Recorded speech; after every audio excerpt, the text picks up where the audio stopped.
Bom dia, tudo bem? A mensagem que Deus colocou para mim hoje, ela diz assim: tenha fé, amor e esperança, que dias melhores virão. Confie em Deus e em sua salvação. Senhor, abençoa esse nosso dia. Tende misericórdia de nós. Perdoa, Pai, todos os nossos pecados, tudo aquilo que nós fazemos que te desagrada. Tira do meio de nós tudo aquilo que é mal, todo orgulho, toda inveja, todo medo, toda insegurança. Nós te amamos, Senhor, nós te louvamos, nós te bendizemos, nós te amamos.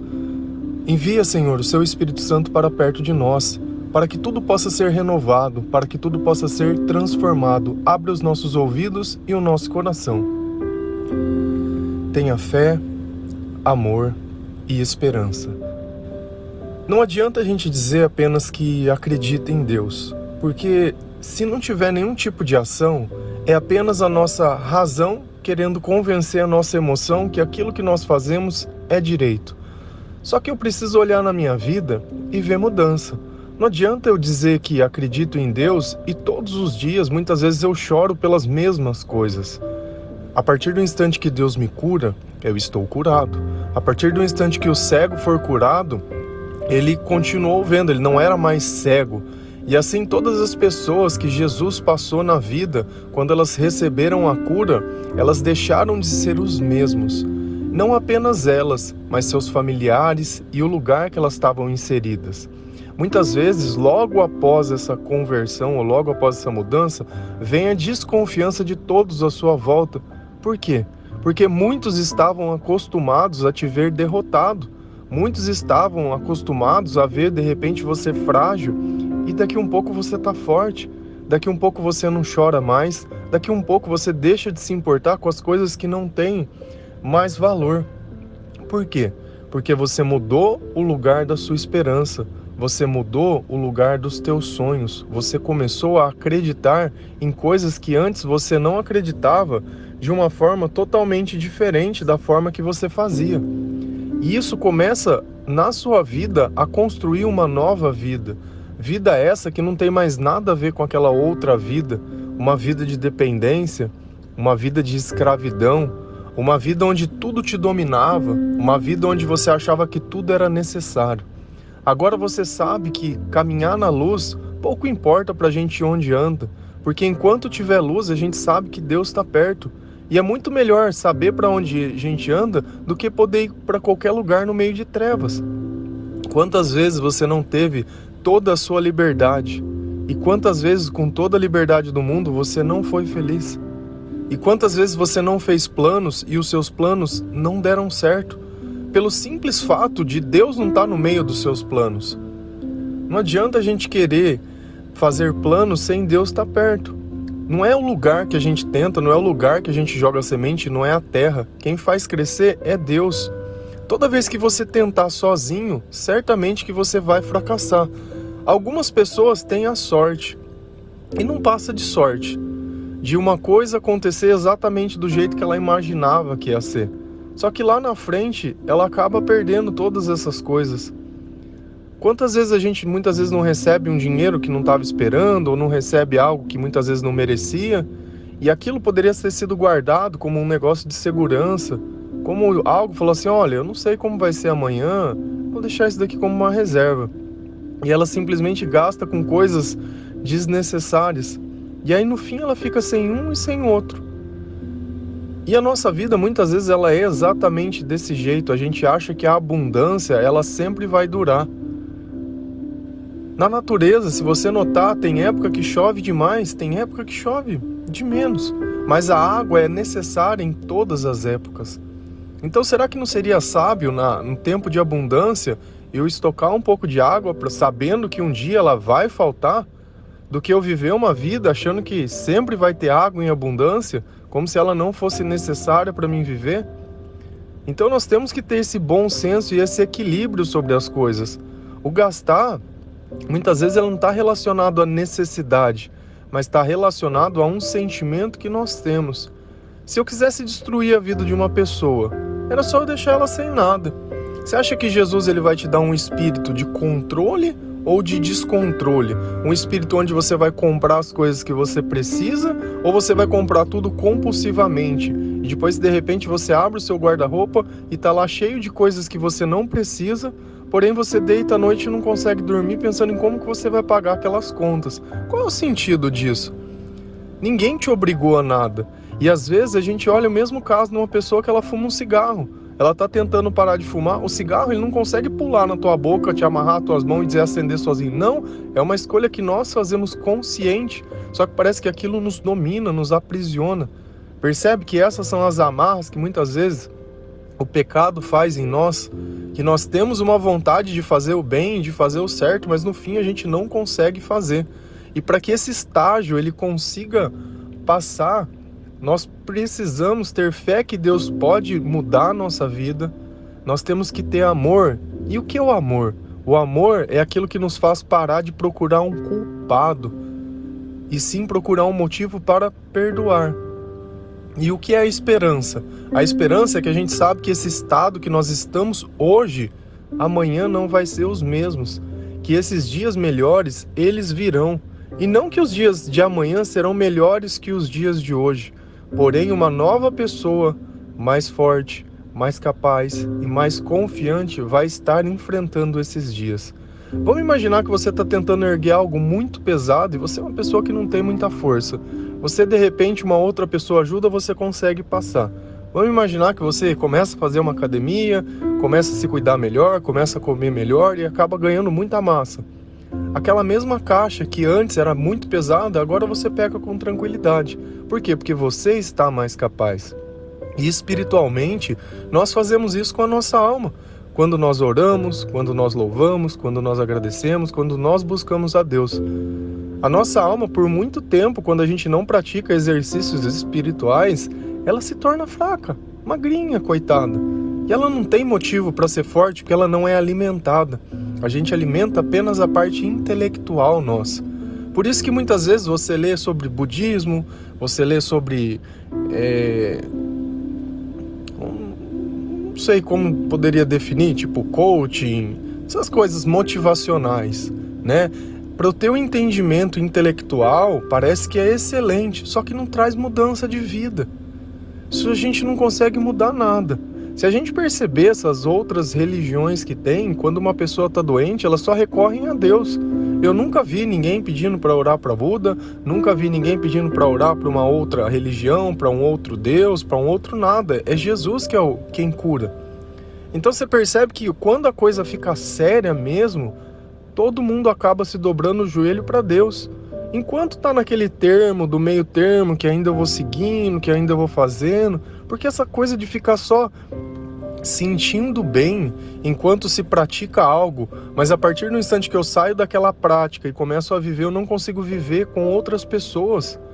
Eu desconto nas outras pessoas as coisas. Essa ideia de zen, ela é inexistente. Porque se as circunstâncias mudam e mudam quem eu sou, é sinal que eu não sou quem eu penso que eu sou. É que nem um cachorro bravo preso numa coleira. Solta ele da coleira para ver se ele não morde. Então nós temos que ser o cachorro bravo que mesmo sem a coleira não morde as pessoas. Por quê? Porque espiritualmente nós estamos fortes. Nós entendemos que nós não vamos sucumbir ao mal, nós não vamos pagar mal com mal, jamais. Por quê? Porque todos os dias a nossa mente ela vem sendo renovada, ela vem sendo reconstruída, ela vem sendo modificada. E tudo isso não é porque nós fizemos algo que merecesse isso de Deus, porque nós não merecemos nada que nós recebemos. Se nós fôssemos Deus e estivéssemos tratando de nós mesmos, nós não iríamos nos perdoar, porque nós somos assim. Nós encontramos motivos para tudo para não perdoar uma pessoa. Porém, lá em Efésios 2, versículo 8 e 9, a palavra de Deus ela diz assim: pois vocês são salvos pela graça, por meio da fé, e isto não vem de vocês, é dom de Deus, não por obras, para que ninguém se glorie. O que Deus diz nesse trecho? Que isso que Ele dá para nós, não é porque nós podemos fazer algo que possamos merecer isso, mas porque Ele é assim. É a natureza de Deus, é o dom de Deus, é o Espírito de Deus. E não é o que eu faço que muda o que Deus é, mas o que Ele é muda o que eu faço. Por quê? Porque ele é imutável. E muitas vezes nós ficamos oscilando de acordo com as circunstâncias. Eu queria que algo desse certo. Deu certo, feliz demais. Não deu certo, triste demais. E a gente vive assim, como se fosse uma sorte, uma roleta russa. O que será que vai acontecer hoje? Puxa, eu queria que acontecesse, não aconteceu. Triste. Nossa, eu queria que chovesse, não choveu. Triste. Nossa, eu queria que chovesse. Legal. Eu queria viajar, mas deu certo. Triste. Cara, você define se o seu dia vai ser triste ou feliz. Ou se você vai viver o dia do jeito que ele vier e não importa o que aconteça. Eu sei que tem dias que muitas vezes a gente não consegue entender nem valorizar. E também não tem problema. Tem pessoas que gostam de achar que uns dias são mais especiais que outros. E todos os dias, para mim, são iguais. Eu gosto de tratar eles iguais, por quê? Porque para mim todos os dias são dias de adorar ou de louvar o Senhor, do que eu tratar uma data. É Páscoa, agora é semana de Páscoa, é quarentena, vou ter que fazer tudo assim. Que tal a gente fazer um ano pascal? Um ano inteiro pra gente fazer o bem, um ano inteiro pra gente fazer a intenção. E intenção você não precisa ficar oferecendo doce e refrigerante pra Deus, não. Deus não é regime, sabe? Oferece amor, oferece bondade, oferece que você vai ler a Bíblia, oferece autocontrole. Não fica oferecendo esse tipo de coisa. Você é barganhar, porque depois de um tempo você volta a fazer tudo igual. Que mudança é essa? Eu mudo enquanto eu tô querendo o que eu quero. Depois que eu conseguir, eu não preciso mais mudar. Que ideia é essa? A nossa mudança ela tem que ser interior e genuína. E eu não estou, pelo amor de Deus, menosprezando nem condenando quem faz isso. Eu estou dando um entendimento superior. Bom, já consegui ficar 40 dias? Vamos ficar um mês? Vamos ficar 3 meses? Vamos ficar 6 meses? Vamos extinguir? Porque não é o que você come. O problema é o descontrole que você come. Se você faz as coisas pelas razões certas, não tem problema nenhum. O problema é você querer fazer tudo errado achando que está certo. Substituir o vício. Antes eu fumava cigarro, agora não fumo mais, então vou tomar café. Toma 10 vezes mais café que tomava antes. Antes não fazia isso, vou fazer tal coisa. Antes eu não cuidava, agora eu vou cuidar de mim 24... Cara, equilíbrio. Todas as coisas cooperam para o bem daqueles que amam, mas são todas as coisas, não é uma coisa. Não adianta você bitolar numa coisa. E aí você vai querer criar atalhos. Tô fazendo academia agora, então vou tomar um suplemento. O suplemento já não está dando resultado no tempo que eu quero. Então vou tomar um anabolizante. O anabolizante... E começa. Toda hora buscando um atalho. Em Deus não existe atalhos. É todo dia, é toda hora, é todo momento. Quando você menos perceber, você já foi renovado e transformado. E quando que você percebe que essa transformação ela passou já do ponto? Quando você começa a transformar a vida de outras pessoas, quando as pessoas elas vêm pedir conselho para você que você nem imaginava, quando as pessoas começam a olhar para você e ver que você está diferente, que você deixou de ser como elas, que você encontrou um caminho, e muitas vezes elas vão querer saber que caminho é esse que você tomou. E eu sei que por mais que você não se sinta preparado, você pode se preparar. Eu garanto que todos os dias, se você ouvir esse áudio, você tem argumento suficiente para explicar para outras pessoas alguma coisa. Ainda que você talvez não use uma palavra com precisão, mas isso vem com o tempo. Não é a palavra decorada que vai mudar a vida da pessoa, mas é aquilo que você vive e acredita que muda a tua vida. O versículo da Bíblia ele é muito importante porque ele direciona. Só que a direção sem o caminhar, ele não serve para nada. E é você quem caminha. Então a tua vida caminhando o versículo e você buscando, e você lendo a Bíblia, e você louvando, e você ouvindo pregações, e seja lá o que for, todos os dias você vai criar essa bagagem. E tem mais um porém. O Espírito Santo, ele vai dar as palavras certas para você dizer, desde que você não tenha medo. Porque todo aquele que teme não é perfeito no amor. Antes o perfeito amor lança fora o medo. Isso está lá em João.